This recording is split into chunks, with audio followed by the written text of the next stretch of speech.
Guys and welcome back to another vlog. क्या हाल है आप सभी के। आज हम लोग बाहर आ गए थे, सोचा कि आप लोगों के साथ शेयर करें बहुत ही इंपॉर्टेंट वीडियो, बहुत हाईली रिक्वेस्टेड टॉपिक जो आप लोगों ने पूछा था कि हम लोगों की हाउस हंटिंग का एक्सपीरियंस कैसा रहा कनाडा में। हम लोगों को कनाडा में आए हुए ऑलमोस्ट 1 महीना 10 दिन हो चुके हैं और जब हम लोगों को अपना घर मिला था तब हमें तकरीबन 3 हफ्ते हो चुके थे। तो इस 3 हफ्ते में हमारी क्या स्ट्रगल्स रही, किस किस तरह के हालात फेस किए, किस तरह घर ढूंढे, उसमें क्या प्रॉब्लम्स आई और क्या आसानियां भी आई, ये सब प्लस कुछ टिप्स वगैरह शेयर करेंगे, अच्छी बातें भी बताएंगे इस तरह की कि जो आप जो फ्रॉड से या प्रॉब्लम या स्कैम्स जो होते हैं या न्यू कमर्स के जो घर ढूंढ रहे होते हैं उनसे बच सकते हो। बाकी अगर आप लोग को अपने हमारे घर के बारे में डिटेल जाननी है तो उसकी हमने अलग वीडियो बनाई हुई है, ऊपर लिंक आ रहा होगा, वो क्लिक कर ले प्लीज। बट अभी के फिलहाल के लिए स्टार्ट करते हैं आज का टॉपिक।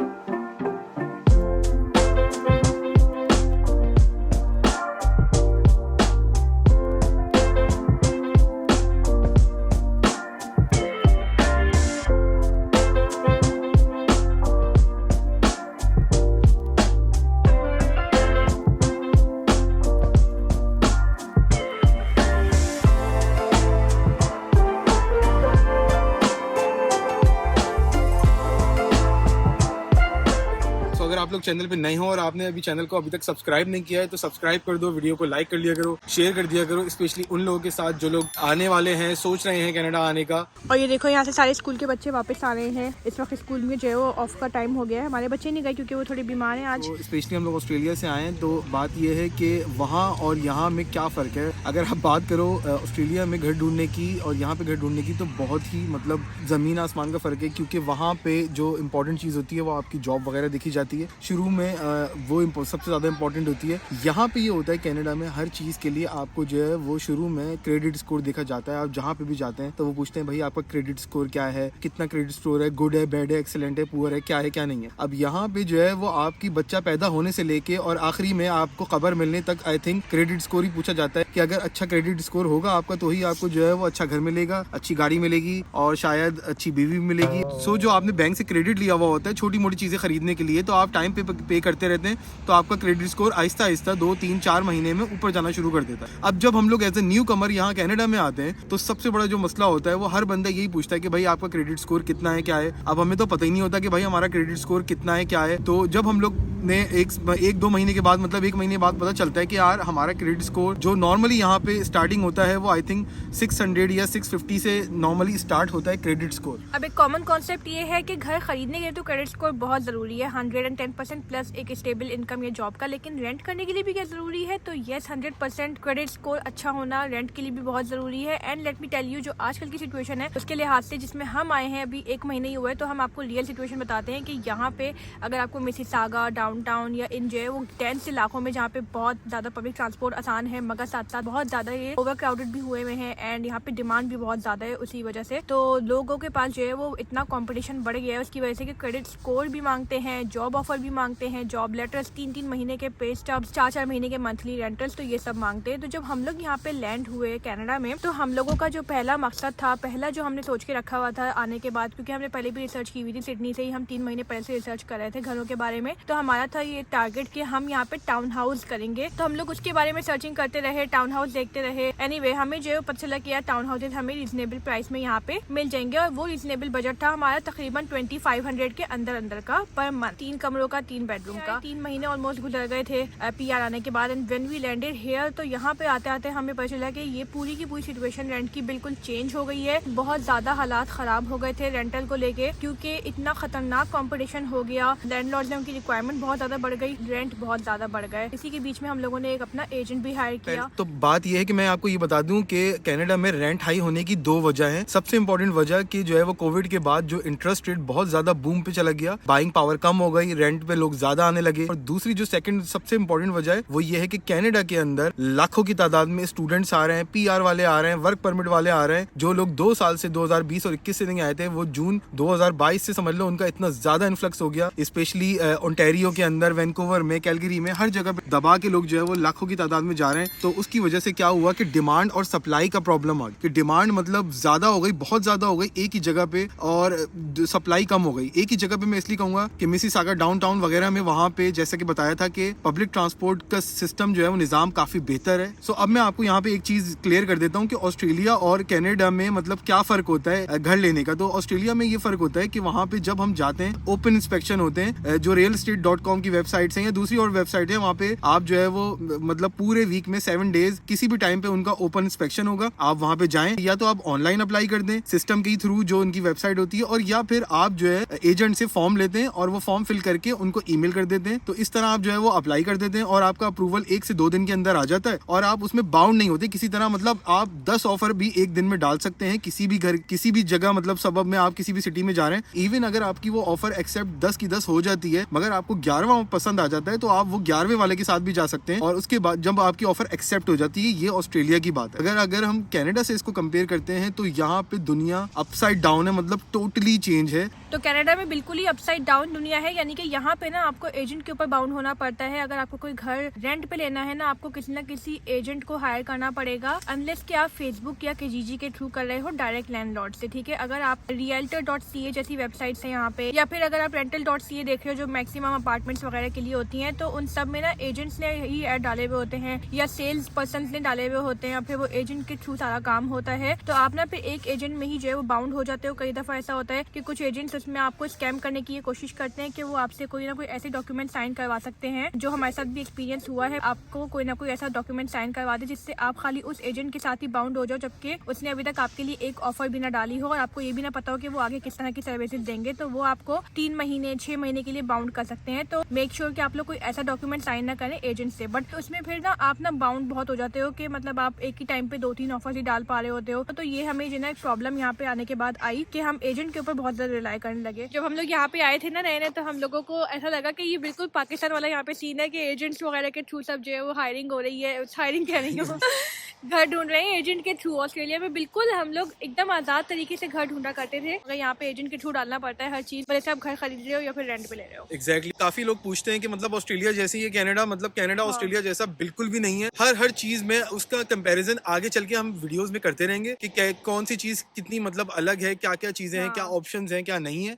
तो जो लोग बोलते हैं ना बहुत ज्यादा कि ऑस्ट्रेलिया से तुम आ रहे हो तो कोई बड़ी बात नहीं है, कोई इतना ज्यादा जो है वो यहाँ पे फर्क नहीं लग रहा होगा, तो यार हम खाली यहाँ पे पैसा लेकर आते हैं, मगर फर्क के बारे में अगर बात करें दिमाग खराब हो जाता है।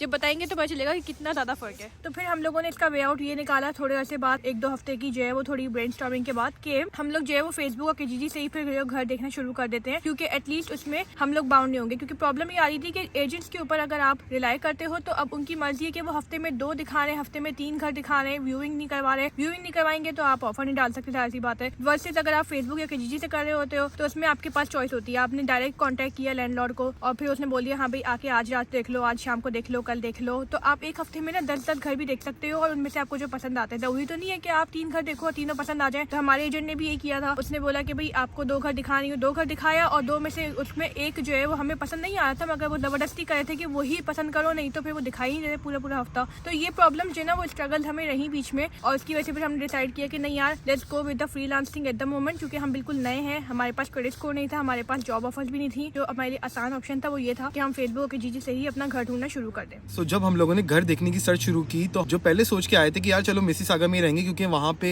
आसानियां हैं, मतलब कम्युनिटी भी बहुत ज्यादा है और ऑब्वियसली डाउनटाउन से भी करीब है। तो ये जो हम लोग सोच के आए थे ये मतलब अपसाइड डाउन ही हो गया। उसके बाद हमें जो एजेंट था उसने बोला कि आपकी जो रेंज है उसमें आपको यहाँ तो नहीं मिल सकता, इवन मिल्टन में भी नहीं मिल सकता। अगर आप टाउन हाउस की तरफ जाते हो, इंडिपेंडेंट घर की तरफ जाते हो, तो आपको जो एक ही क्राइटेरिया है, या तो वो किचनर वगैरह वाटरलू की साइड पे है, वो भी महंगे होने लगे थे, और या तो फिर दूसरी जगह है हिमिल्टन। तो हमने हिमिल्टन के अंदर 2-3 घर देखे, बट जब हमने हिमिल्टन देखा तो हमें मतलब जगह अच्छी लगी, पसंद आया। बट एज अ न्यू कमर जब आपके पास गाड़ी नहीं होती, पब्लिक ट्रांसपोर्ट पे आपको रिलाई करना होता है, तो बंदा सोचता है कि यार मतलब दूर दूर क्यों जाए, क्योंकि यहाँ पे ये है कि हिमिल्टन जाने के लिए आपको हाईवे से ही गुजरना पड़ता है। और हाईवे में जितनी दफा भी मैं और सना हम लोग गए घर देखने के लिए या किसी काम से, या जब भी गए, तो वहाँ पे हर वक्त ही मतलब रश रहता है, और कभी जाने का रश रहता है, कभी आने का रश रहता है। काफी सर्दी हो रही है, मेरे हाथ आई थिंक वो हो रहे हैं, फटाफट वीडियो जेब में डाल दे। हाँ तो बात यह है कि शुरू में काफ़ी हमें लोगों ने समझाया, शुरू के 1-2 हफ्ते बाद ही कि यार शुरू में तुम लोग हिमिल्टन मत जाओ और यहीं पे ही घर देख लो करीब में ही। फिर हमने यहीं पे ही घर देखने शुरू किए मिसिसागा में, तो काफ़ी कंपटीशन था। फिर हम लोगों ने फिर दोबारा ब्रेनस्टॉर्मिंग की, क्या करना चाहिए, घर लें क्या ना करें, अपार्टमेंट लें। अपार्टमेंट की जब कीमतें देखी तो भाई जो 1600-1700 के अपार्टमेंट 2 बेडरूम के दिखते थे डाउनटाउन में, इवन वहाँ पे जो है वो ये भी हो रहा होता था कि 1 month free rent, 2 month free rent, वो सब कुछ खत्म हो गया। इंटरनेट, हाइड्रो और इलेक्ट्रिसिटी और ये वो सब कुछ इंक्लूडेड होता था, तो वो भी सब कुछ खत्म हो गया आहिस्ता आहिस्ता जब हम लोग आए। तो अब जो ये वीडियो है, मतलब अगर लिटरली आप शायद 3 या 6 महीने के बाद देख रहे हो, तो शायद मुझे नहीं पता कि ये आपके कितनी काम की होगी। उस टाइम की जो वीडियो होगी हम कोशिश करेंगे कि शायद अपडेटेड 3-3, 4-4 महीने में कनाडा के लिए वीडियोस बनाते रहें, क्योंकि यहाँ पे जितनी तेजी से जो है वो लोग आ रहे हैं, चीजें बहुत तेजी से ड्रास्टिकली चेंज हो रही हैं। तो आप लोगों में से बहुत लोग हमें कमेंट करके बोल रहे थे हाउस टूर वाली वीडियो में ही कि हम लोगों ने बेसमेंट बहुत महंगा ले लिया और इतने में तो हमें एक सेपरेट अपार्टमेंट 2 बेडरूम का मिल जाता है मिसिसागा वगैरह में। तो यार ये बिल्कुल भी फैक्ट नहीं है, वो बात अब अप्लाई होती नहीं है। शायद वो लोग वो होंगे जिन्होंने 4 महीने, 6 महीने या 1 साल पहले अपनी रेंटल रिसर्च शुरू की होगी। पिछले 3 महीने में कनाडा के रेंटल्स इतने ज्यादा हाई हो गए हैं कि यहाँ पे आपको मतलब 2 बेडरूम का एक ढंग का थोड़ा अच्छा बेसमेंट मिल जाना, ये भी बहुत बड़ी बात है। आपके बजट में $2000 के अंदर जो है ना यहाँ के बेसमेंट्स हो गए हैं, और अपार्टमेंट की कीमतें जो मिनिमम भी मिसिसागा में $2800 पर मंथ हो गई हैं, विच इज डेफिनेटली इतना ईजी नहीं है किसी भी न्यू कमर फैमिली के लिए, जिनके बच्चे भी हों और जिनका जो है वो जॉब वगैरह भी अभी ना लगी हो, जिनके पास वसाइल बहुत कम हो, क्रेडिट स्कोर ना हो, तो ये सब चीज़ें जो है मैटर करती हैं। तो इसीलिए हम लोगों ने सोचा आपके साथ ही शेयर कर ले। बट उसके बाद फिर यही हुआ कि हम लोगों ने जब मिसिसागा में जो है वो इतने सारे 4-5 घर, 6 घर देखे, समझ में नहीं आते थे। कुछ जो समझ में आते थे उनकी ऑफर डालते थे तो वो मिलते नहीं थे। ऊपर से हम लोग एयरबीएनबी में थे, तो उसके हर वीक के हम $1000 पे कर रहे थे। तो हम लोगों के पास अब यही थी प्रायोरिटी कि सबसे पहले हम कोई ना कोई बेसमेंट घर कुछ भी हो हमारी लीज हो जाए, ताकि बच्चों का स्कूल भी स्टार्ट हो जाए। तो मिसिसागा में जब हमें 5 से 6 ऑफर्स जो है वो हमारी रिफ्यूज हुई, तो हम लोगों ने फिर डिसाइड किया फाइनली कि लेट्स चेंज आवर स्ट्रेटेजी। हमें हमेशा अपने बैकअप प्लान बना के रखने चाहिए, और यही बैकअप प्लान अब हमारा काम आया इस दफा भी, कि हम लोगों ने सोचा कि now let's change the plan and go to Milton. Because Milton में आने की ये आसानी थी कि हमारे पास गाड़ी होने का चांस था, एंड वही हुआ कि जब हम लोगों ने अपनी रिसर्च शुरू की मिल्टन पे, तो as we said beforehand कि हम लोगों को मिल्टन में ये घर 1-2 दफा के बाद ही मिल गया। एंड अल्हम्दुलिल्लाह this placement is very very good, but this was directly from the Facebook, no agent was use, और हम लोगों को आसानी से मिल गया था ये घर मिल्टन में। मिसिसागा में नहीं मिल रहे थे, बट मिल्टन में directly through the landlord we had done that. अब बात यह है कि काफ़ी लोग पूछते हैं, स्पेशली लड़कियां बहुत पूछती हैं मैसेज करके, कमेंट करके, कि मतलब कनाडा में जब हम आते हैं तो क्या मतलब हमें लाजमी है कि हम बेसमेंट ही लें? ऐसा बिल्कुल नहीं है, मतलब आपकी मर्जी है। आपको अगर मेंशन भी लेना है तो आप वो भी ले सकती हो या ले सकते हो। इट डिपेंड कि आपकी जेब में पैसे कितने हैं और आपके पास ऑप्शन कितने हैं। हम लोग भी जब ऑस्ट्रेलिया में थे तो हमने कभी भी लिटरली नहीं सोचा था कि हम लोग बेसमेंट में रहेंगे, कसम खुदा की, झूठ नहीं बोला। और क्योंकि हम यही सोचते थे कि यार मतलब बेसमेंट एक दड़बा होता है लिटरली, और उसमें हम लोग नहीं रह पाएंगे, हम लोग नहीं लेंगे। हमने 1 हफ्ते शुरू के 10 दिन बेसमेंट नहीं देखा था, इसलिए हमें थोड़ा टाइम भी लगा चीजों में। ऑब्वियसली शायद आप समझ रहे होंगे, क्योंकि हमारा कभी भी बेसमेंट टारगेट नहीं था। तो दूसरी बात ये कि हमें अपने बजट के हिसाब से, और जो कनाडा में बढ़ती हुई महंगाई थी, जितना यहाँ पे ज्यादा मतलब सप्लाई और डिमांड के इश्यूज आ रहे थे, उसमें हमें अपने जो है वो नखरों को कम करना पड़ा, और हमें अल्टीमेटली बेसमेंट की तरफ ही आना पड़ा, क्योंकि यहाँ पे और ऑप्शन हमारे पास दिख नहीं रहे थे। क्योंकि जितने भी मतलब घर इंडिपेंडेंट पे जा रहे थे, फ्लैट्स पे जा रहे थे, अपार्टमेंट पे जा रहे थे, तो जैसे सना ने बताया रिक्वायरमेंट उनकी बहुत ज्यादा थी, तो वो मांग रहे थे। बेसमेंट वालों की रिक्वायरमेंट फिर भी कम होती है, और फ्लेक्सिबिलिटी भी आपको मिल जाती है लीज के अंदर, मतलब 6 महीने से लेके 8 महीने, साल, 4 महीने, कुछ तो ऐसे भी बेसमेंट होते हैं जो आपको मंथ टू मंथ भी मिल जाएंगे। बट उसमें आप देख लेना कि आप आगे चल के अगर मतलब आप कपल हो तो आपको कोई इतनी ज्यादा इशू नहीं होता मंथ टू मंथ लेने में भी। मगर आपको बच्चों के स्कूल का अगर जैसे होता है, तो वो स्कूल वाली वीडियो देख लो, आपको उसमें पता चल जाएगा, जिसमें हमने बताया हुआ है कि क्या क्या चीजें मैटर करती हैं। अगर फैमिली आ रही है, एक तरह की आपको स्टेबिलिटी चाहिए होती है हर जगह, ताकि आप एक आपका घर हो, होम हो, जहाँ पे आप सुकून से जाके अपनी मतलब अपना टाइम गुजार सको, खाना पीना कर सको, और वहां से अपनी जॉब पे चले जाओ। तो ये हमारे लिए सबसे बड़ी प्रायोरिटी थी कि हम लोग ऑलरेडी पिछले काफी महीनों से जो है वो अपने घर से बाहर थे, और हमें एक घर की शदीद जरूरत थी। तो अल्हम्दुलिल्लाह वो हमारी जो है वो तलाश खत्म हुई और हमें घर मिल गया। तो अगर आप लोग 2022 और 23 में कनाडा में आ रहे हो, स्पेशली ऑन्टेरियो की अगर हम बात करें, क्योंकि ऑन्टेरियो इंतहा ज्यादा महंगा है रेंटल्स के मामले में। हम लोग सिडनी में $1400 2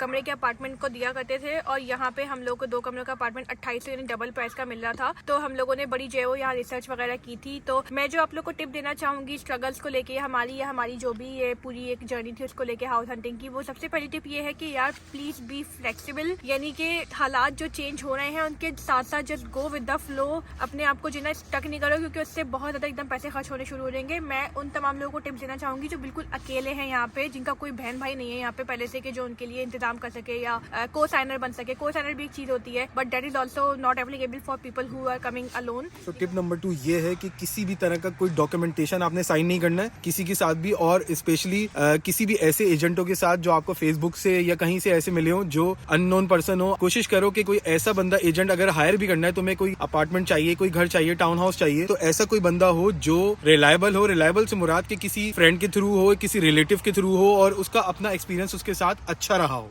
और बाकी जहाँ तक डॉक्यूमेंट्स की बात कि क्या क्या हाउस हंटिंग के लिए डॉक्यूमेंट चाहिए होते हैं, तो यार वो तो डिपेंड करता है कि लैंडलॉर्ड क्या क्या मांगते हैं। बट मोस्टली ये होता है कि अगर आपकी कोई ऑलरेडी जॉब है तो आपको हाउस मिलने में आसानी होगी। तो जो लोग वर्क परमिट पे आते हैं या फिर PR जॉब के ऊपर आते हैं तो इट्स फाइन, वो लोग हो जाए। जिनके पास जॉब नहीं है ना, that will be a little bit difficult. अब दूसरी बात ये कि ओवरसीज एक्सपीरियंस जैसे आप लोग का चल रहा होता है या कोई वर्क फ्रॉम होम लोग कर रहे होते हैं अपनी कंट्री से, तो उनका हो जाता है कि नहीं, तो वो भी डिपेंड करता है लैंडलॉर्ड के ऊपर। सारा इस पे होता है कि landlord how much flexible they are, ठीक है। और आजकल के जमाने में इस सो डिफिकल्ट, मतलब आप कुछ नहीं कह सकते कि कनाडा में हालात इतने चेंज हो रहे हैं, रेंटल्स को लेके, हर चीज को लेके और भी चीजों को लेके हो रहे हैं, गाड़ियां वगैरह। अभी हमें गाड़ी लेने में इतनी प्रॉब्लम हो रही है, तो वो भी हम आपको बताएंगे कि उसकी क्या स्ट्रगल है और उसको कैसे कॉम्बैट करना है। जब हम ले लेंगे तब इंशाल्लाह आपसे शेयर करेंगे अपने टिप्स, जैसे हम आज कर रहे हैं हाउस हंटिंग के लिए। बट उम्मीद करते हैं कि आप लोगों को बहुत कुछ सीखने को मिला होगा। अगर डॉक्यूमेंट्स के बारे में बात करें तो अपनी बैंक स्टेटमेंट, जो जहां से भी जिस कंट्री से आ रहे हो, वो बैंक स्टेटमेंट निकाल लो, ये सब चीजें निकाल लो। बट मैटर करता है कि आपकी, मतलब यहाँ पे ये पूछते हैं कि मतलब आपकी कनाडा के अंदर जॉब है कि नहीं है। तो कोशिश कर लो कि अगर हो सकता है, ट्राई जरूर करो कि कोई ऐसे रेफरेंसेस बना लो, कहीं से जॉब ऑफर मिल जाए, ऐसी कोई चीज मिल जाए। $15 की, $17, कोई सी भी जॉब होगी वो मैटर करेगी। वो मैटर नहीं करता कि कितने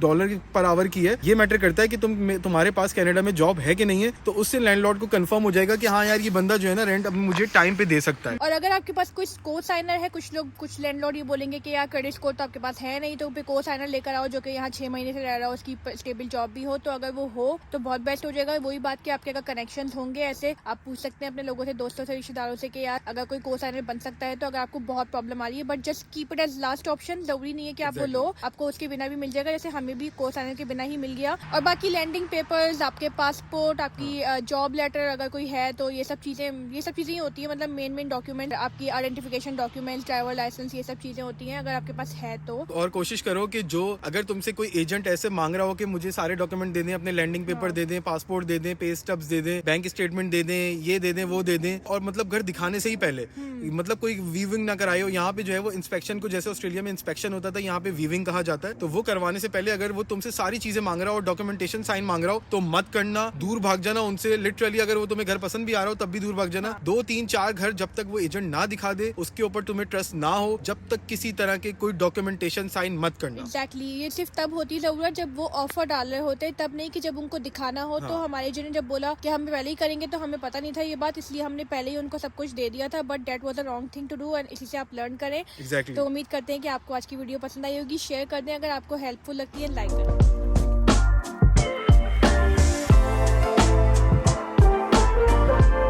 तो जब हम लोग शुरू में कनाडा आए और हम लोग से ये गलती हो गई कि हमने साइन कर दिए डॉक्यूमेंट पे और ये सब चीज़ें हो गई, प्रॉब्लम हो गई। तो उसके बाद हमने दूसरों को बताया तो लोग यही कहते थे कि यार तुमने ये क्यों किया, तुमने वो क्यों किया, तुम्हारी ये गलती, तुम्हारी वो गलती। तो यार टॉलरेंस रखनी चाहिए हमारी कम्युनिटी को, या जो भी लोग होते हैं, इंसानों को आपस में एक दूसरे की प्रॉब्लम्स को समझना चाहिए। कि किसी को अगर किसी जो जगह जाता है तो वो बहुत बड़ा ब्रेव डिसीजन लेता है किसी भी मुल्क में जाके, एक तो माइग्रेशन का, और ऊपर से ऑस्ट्रेलिया से 10 साल के बाद कनाडा आना एक बहुत ही बड़ा ब्रेव डिसीजन था जो हमने लिया ऑलरेडी। मगर जो है वो जब हम लोग यहाँ आते हैं तो लोग यही सोचते हैं कि यार ऑस्ट्रेलिया और कनाडा तो एक ही जैसा होगा। तो हम लोग भी यही सोचा करते थे कि ऑस्ट्रेलिया और कनाडा एक ही जैसा होगा। तो बात ये है कि जो लोग नए आ रहे हो, स्पेशली हम जैसे लोग, हमारी कम्युनिटी को चाहिए कि उनकी जितनी हेल्प कर सकते हैं करें। हमारा भी मकसद यही होता है अपनी वीडियोस से कि आप लोगों की जितनी भी हेल्प हो सके, स्कैम से बचना, आसानियों की तरफ जाना, और जो चीज़ें हम लोग फेस कर रहे हैं और मतलब लर्न कर रहे हैं, आपको अपनी लर्निंग से समझाना। इसी तरह मैं रिक्वेस्ट करूंगा जितनी भी हमारी पाकिस्तानी इंडियन कम्युनिटी जो भी है, वो अपने लोगों की जितनी हेल्प कर सकते हो करो, और उनको मतलब जज मत किया करो कि तुम्हारी ये गलती, तुम्हारी वो गलती। मतलब जो तुमसे हेल्प हो सकती है एटलीस्ट वो कर दिया करो।